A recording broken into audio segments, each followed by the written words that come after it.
Tokyo शहर के बीचों बीच एक अटूट भक्ति की कहानी सामने आई, जिसने अपनी सादगी और गहराई से दुनिया को मोहित कर लिया। यह है हचीको की कहानी, एक अकिता इनु कुत्ता और उसके प्यारे मालिक प्रोफेसर हिदेओ नाकामुरा। हचीको सुनहरे भूरे फर का एक प्यारा सा गोला 1924 में प्रोफेसर नाकामुरा के घर आया। प्रोफेसर टोक्यो इंपीरियल यूनिवर्सिटी में एक मशहूर कृषि विशेषज्ञ ने हचीको का अपने जीवन में खुले हाथों से स्वागत किया। हर गुजरते दिन के साथ उनका बंधन गहरा होता गया। हचीको अपनी भावपूर्ण आंखों और कोमल स्वभाव के साथ प्रोफेसर का साया बन गया।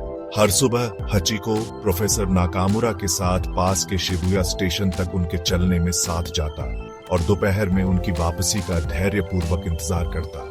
ये साझा दिनचर्या उनके बढ़ते स्नेह का प्रमाण बन गई, एक ऐसा रिवाज जो उनके दिनों के ताने बाने में रचा बसा था। उन्हें क्या पता था कि वफादारी का ये सरल कार्य एक दिन उनके रिश्ते की सीमाओं को पार कर जाएगा, लाखों लोगों के दिलों को छू जाएगा और अटूट भक्ति और बिना शर्त प्यार का एक कालातीत प्रतीक बन जाएगा। हचीको की कहानी इंसानों और जानवरों के बीच मौजूद असाधारण बंधन की एक मार्मिक याद दिलाती है, एक ऐसा बंधन जो कोई सीमा नहीं जानता। हर सुबह जैसे ही प्रोफेसर नाकामुरा अपने घर से निकलते, हचीको की पूंछ बेकाबू खुशी से हिलती। साथ में वे शिबुया स्टेशन तक अपनी जानी पहचानी सैर पर निकलते। प्रोफेसर विचारों में खोए हुए अक्सर हचीको के सिर पर हाथ फेरते, अपने वफादार साथी की एक मूक स्वीकृति। उस चहल पहल वाले स्टेशन पर पहुंचने पर हचीको टिकट गेट के पास धैर्यपूर्वक बैठ जाता। उसकी तीखी नजरें प्रोफेसर के पास से कभी नहीं हटती।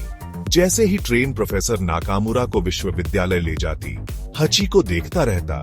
उसकी निगाहों में एक लालसा होती, लेकिन उसका वफादार दिल जानता था कि उसका प्यारा मालिक वापस आएगा और इसलिए उसकी प्रतीक्षा शुरू हो जाती। पूरे दिन हचीको स्टेशन पर ही रहता, यात्रियों के आने जाने के बीच अटूट भक्ति का प्रतीक। वहां से गुजरने वाले लोग उसकी उपस्थिति के आदी हो गए। उसकी दृढ़ निष्ठा आराम और प्रशंसा का स्रोत बन गई। जैसे जैसे दोपहर ढलती, हचीको के शरीर में एक परिचित उत्साह दौड़ता। ट्रेन आती और प्रोफेसर नाकामुरा प्लेटफॉर्म पर कदम रखते।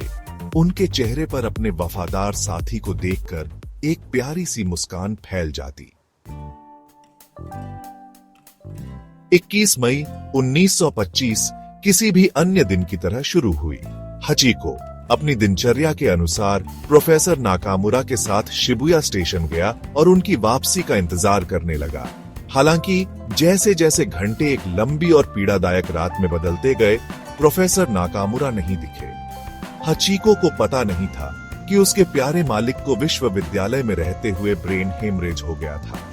प्रोफेसर की अनुपस्थिति के बावजूद हचीको हर दिन शिबुया स्टेशन लौटता रहा। उसकी अटूट आशा बुझने से इनकार कर रही थी। दिन हफ्तों में बदल गए, हफ्ते महीनों में और महीने सालों में। फिर भी हचीको इंतजार करता रहा। उसका कभी चमकीला फर फीका पड़ गया, उसके शरीर पर उम्र के निशान दिखाई देने लगे, लेकिन उसकी आत्मा अटूट रही। जिन लोगों ने कभी उसकी वफादारी की प्रशंसा की थी, अब उसकी अटूट भक्ति से उनकी आंखों में आंसू आ गए। वे उसे खाना और आश्रय देने लगे। उनके दिल इस बात से भारी थे कि हचीको की प्रतीक्षा एक ऐसे प्यार का प्रमाण थी जो समझ की सीमा से परे थी।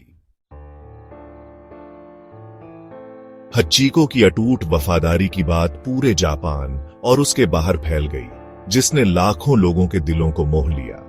जीवन के सभी क्षेत्रों के लोग उसकी कहानी से प्रभावित हुए, जो प्यार और वफादारी की स्थायी शक्ति की एक मार्मिक याद दिलाती है।